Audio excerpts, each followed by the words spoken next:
bought him, he's part of the BOD in Kerala, he's VP branches. The best part about Priyesh is when he goes, he takes the MC, he brings a photographer of his own, and he brings people from his home to applaud in case none of you do it for him. Priyesh is CIO at Catalyst 360, a consulting company which specializes in coaching. So over to you, Priyesh. The topic is how cognitive biases influence business decisions. Thank you. Thank you, Rasmi, and thanks for the wonderful introduction about me, and good afternoon all of you. So happy to see a packed house today. So, the topic, cognitive bias. Let me start with asking you a few questions. Can you show a raise of hand if you agree to this statement? Have you ever found yourself seeking out information that supports your existing belief while ignoring or downplaying evidence that contradicts them? Many of you, okay? And have you ever continued investing time, money, or effort into a project just because you have already put so much into it, even when it no longer seems worth it? This one project. Once, okay? Still, I can see few hands going up. Okay? One more. When something goes wrong, do you find yourself blaming external factors for your own actions, but attributing others' actions to their character or incompetence? No. No? Yeah, I can see few hands.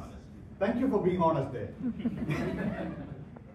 Have you ever assumed that someone is good at everything just because they excel in one area, like thinking a charming person must also be intelligent? Most of us just did, right? I have done this in my training session. Let me be honest on that. So, you have seen about 4 questions here. Many of you raised your hands. You were very honest with this, right? Now, these things are something called cognitive bias. Now, there are 2 words here: cognition and bias. What is cognition?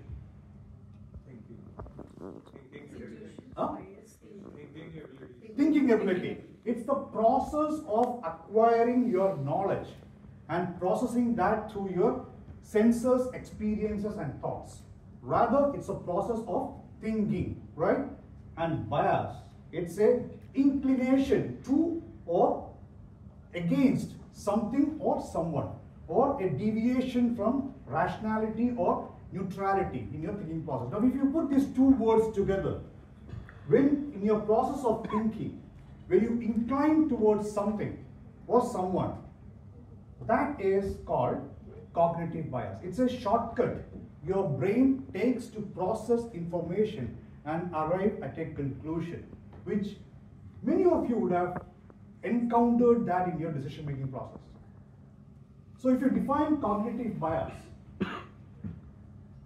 it's a systematic thought process caused by the tendency of the human brain to simplify information processing through a filter of personal experiences and preferences.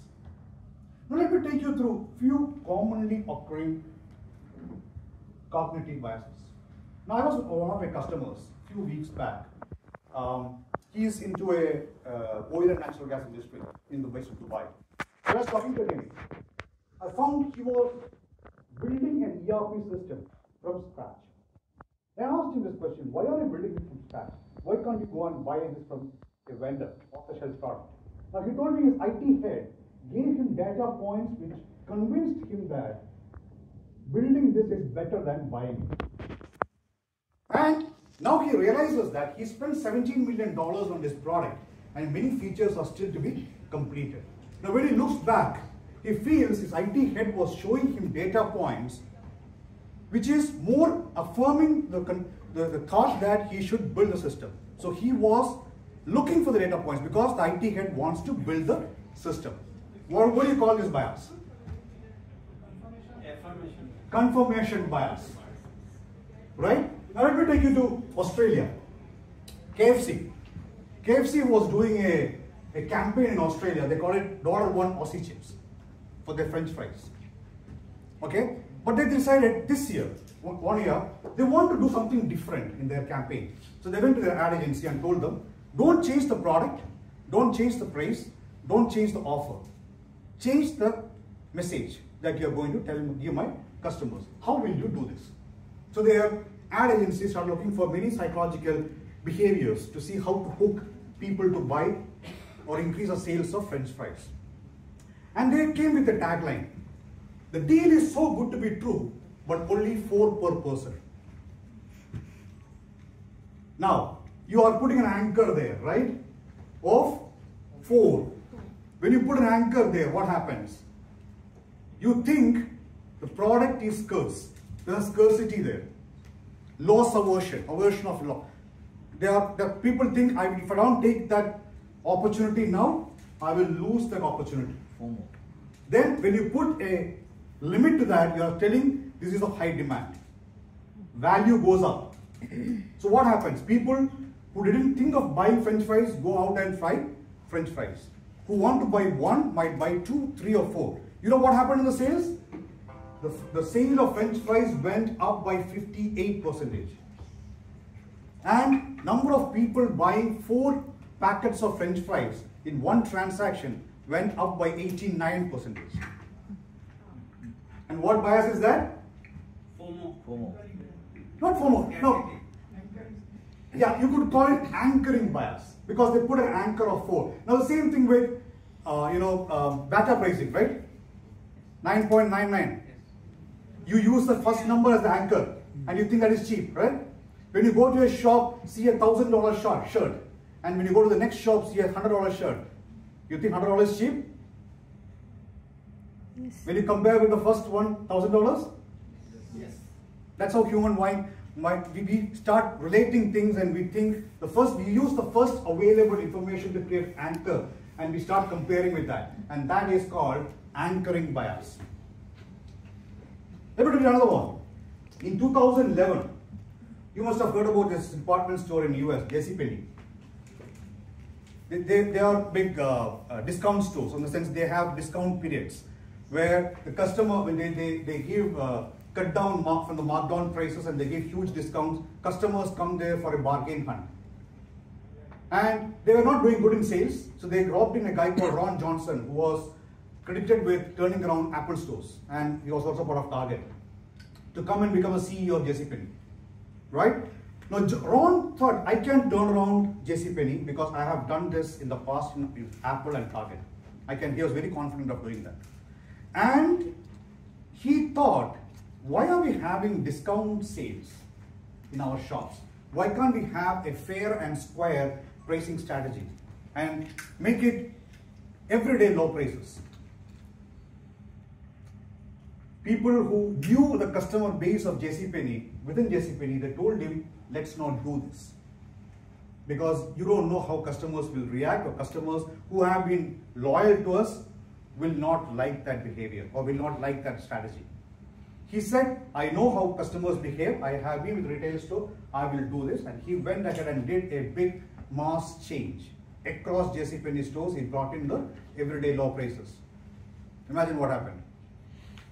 When it was everyday low prices in a department store like JCPenney, customers said, I can buy it anytime. Yeah. Why should I go and buy a bargain hunt there?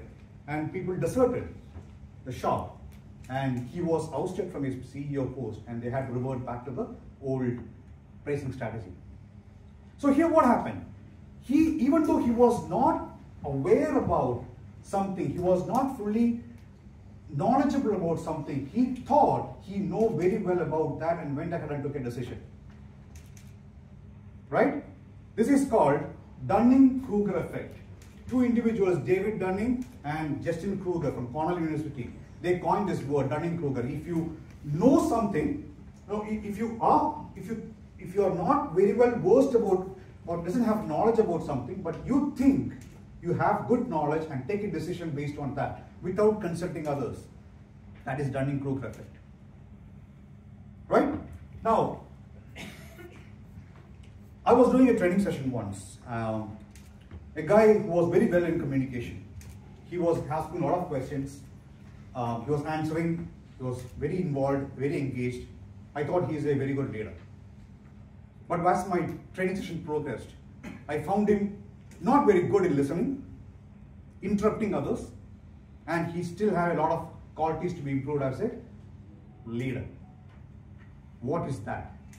Any idea? Halo effect. Very good. So there was a study done in a university once.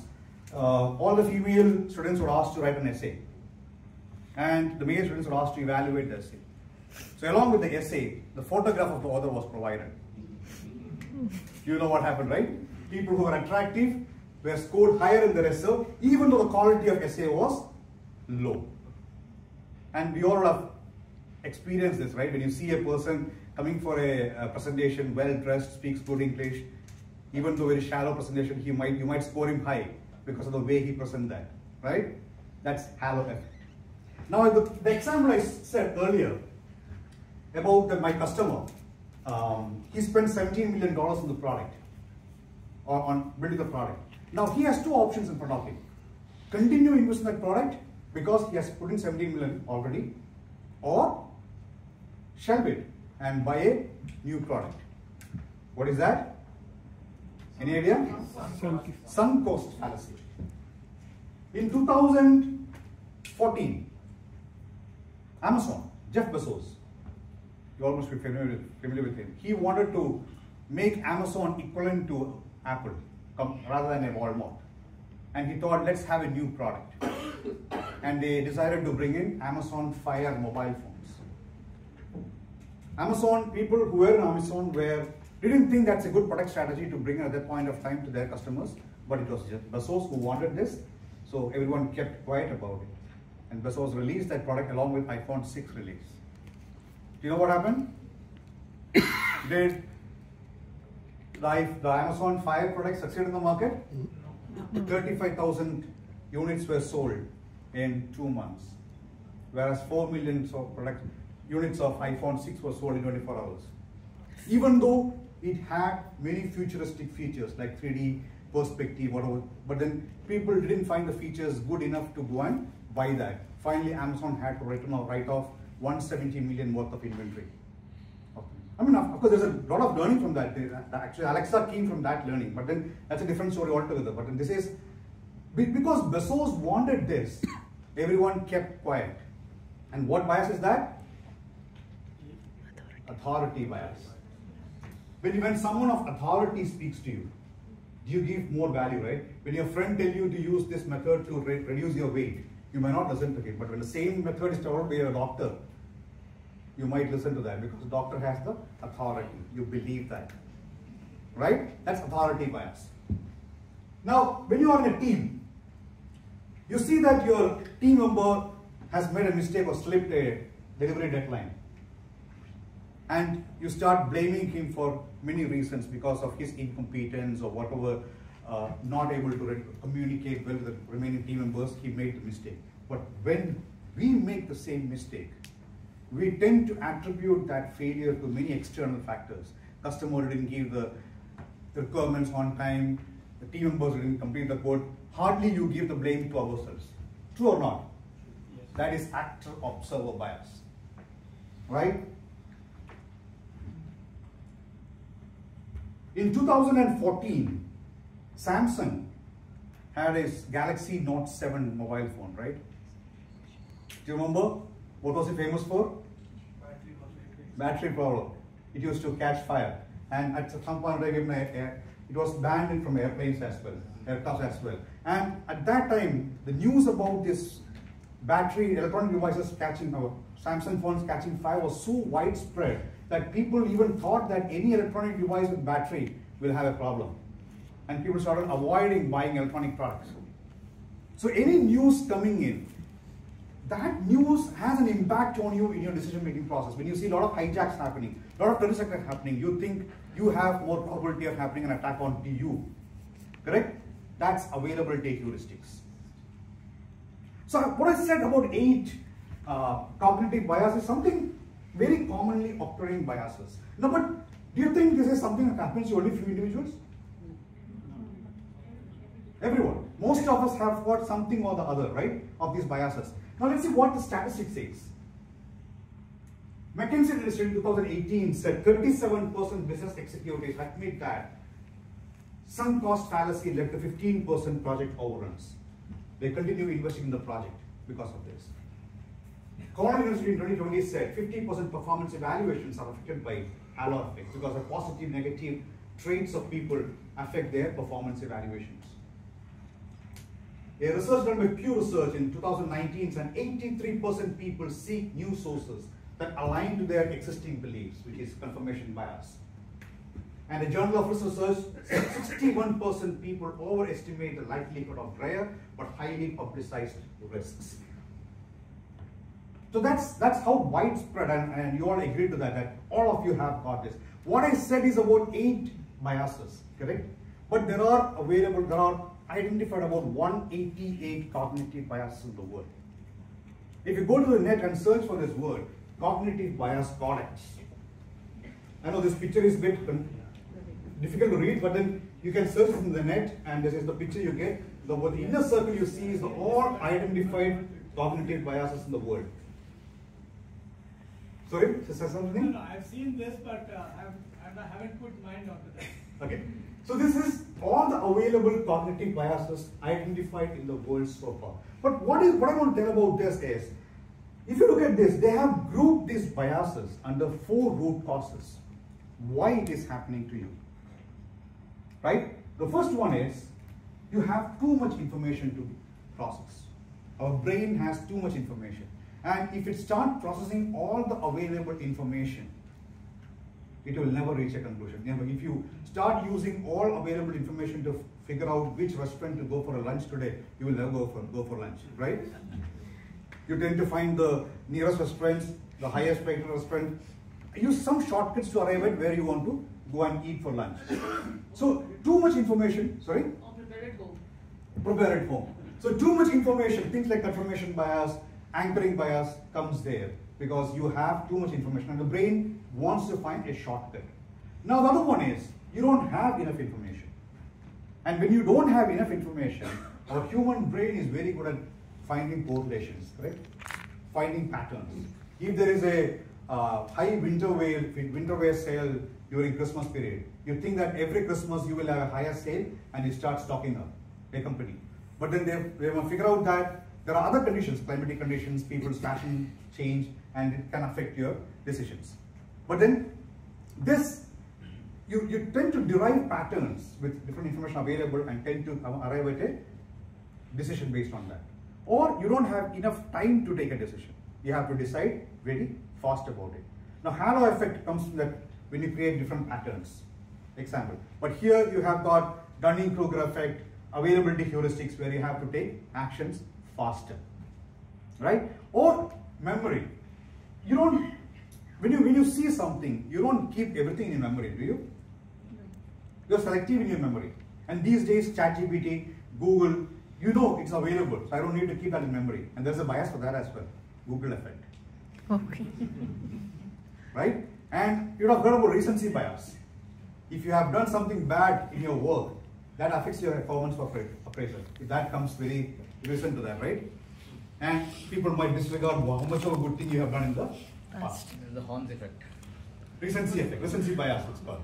So that's how the human memory works. The recent one stick onto your mind. So that's the 4 root causes of why the biases are occurring. But then is that the only reason bias happening? No. You can have biases because of your emotional influences. Different emotions we get, right? Fear, anger. You take decisions based on your fear, your actions, your intuitions, gut feeling based actions you take, right?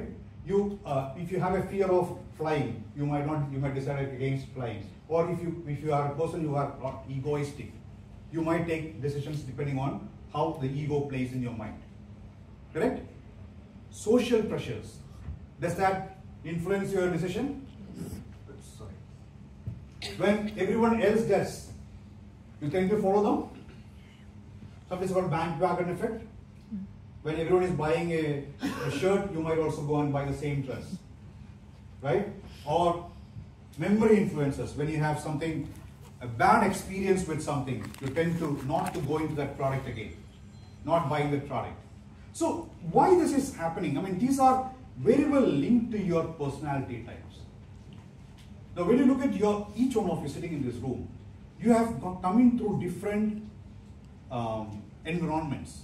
You were brought up in a different environments. So depending upon which environment you were brought up from your childhood, it has, your behavior has formed or influenced mainly based on that environment you were brought in. Agree or not? Right? And because that has impacted a lot in the way you act, the way you behave. Now, every one of you, every actions that you take has a core motivation, a core fear, which is driving your actions. And that core fear or core motivation drives your behavior, which drives your decision-making process as well. So that is nothing but biases playing there. So there is a lot of influence or a lot of bias that you have based on the environment you were brought up and how your personality has shaped up. Now the question here is, okay, I know I have many biases. You all said everyone has biases. Now, can I remove that? Can I eliminate bias? To some extent, yes. You can work on it. Can I eliminate it completely? No. But you can reduce it. Now, how do you reduce it? Being aware, Exactly. Being aware of it. The first step I would say is self-awareness. Now, how many of us know what biases you are influenced with? Everyone, right? Every bias. When does it kicks in? When does that come to your decision? Can you reflect on your past decisions, past the way you have made decisions in your professional, personal life? Has it been impacted by biases? So if you look at that and see, you'll be able to see a pattern, or you'll be able to identify the biases that are happening in you. And that is your self-awareness, identifying where, when it is coming up in. And there is no point denying that. It's there, everyone has that. So the second point comes in, accepting it. Basically lessons learned. Sorry? Basically lessons learned. Lessons learned, yeah. But then some of us may not be aware about that. That it is because something of this, I've made this decision, this just impacted detrimentally to me. So being aware and accept that I have a problem there becomes the key. Because any change you have to make, any transformation you have to make personally, you have to be aware about it first and you have to accept it first. And then you can take steps to reduce it. Now what do? Seek diverse perspectives. When you are taking a decision, ask everyone, ask different people, different perspectives about it. Listen to different perspectives rather than jumping to a conclusion based on the findings that you find. Right? And once you get different perspectives, use a decision-making framework, a structured decision-making framework like 6 thinking hats or a SWOT analysis to arrive at a decision on how you can make that, and what can help get that. Now once you do this, sometimes delay judgments. Don't take an intuition-based thing. Steve Jobs once said, if you are not getting a solution, go for a walk. Because what happens when you walk, the environment around you moves, right? Your brain starts getting more oxygen, it thinks it has to move, so fresh perspectives will start coming to your mind. Go for a walk, sleep on it. Get up next day, you might get a better solution to that problem. So don't jump, or rather I would say don't react to situations. Think and take a pause, respond to the situations, right? Sometimes challenge your assumptions. Best thing is to get a devil's advocate in your team who will challenge every point you make. What if this doesn't happen? What if that doesn't happen? Then it makes you think. To do that, you have to create an open communication in your teams. You need to create a safe environment for team members to open up, speak about it, and then that helps you to make an informed decision. Same thing happens in your personal life, professional life, everywhere. Once you create an open environment in the people around you, once you help them, ask them to challenge you, ask questions, which what if doesn't happen, then you don't get those confirmation bias or things that will help you to get to a wrong decision. So I'll leave you with this thought from Jeff Bezos. People who were right a lot of time were people who often change their minds. Cognitive dissonance often gets in the way of changing one's mind, and that can be deadly in business. So with that, I'll end my talk here. And you have time for questions? Yeah. If there are any questions, yes, we can take. Yeah, please.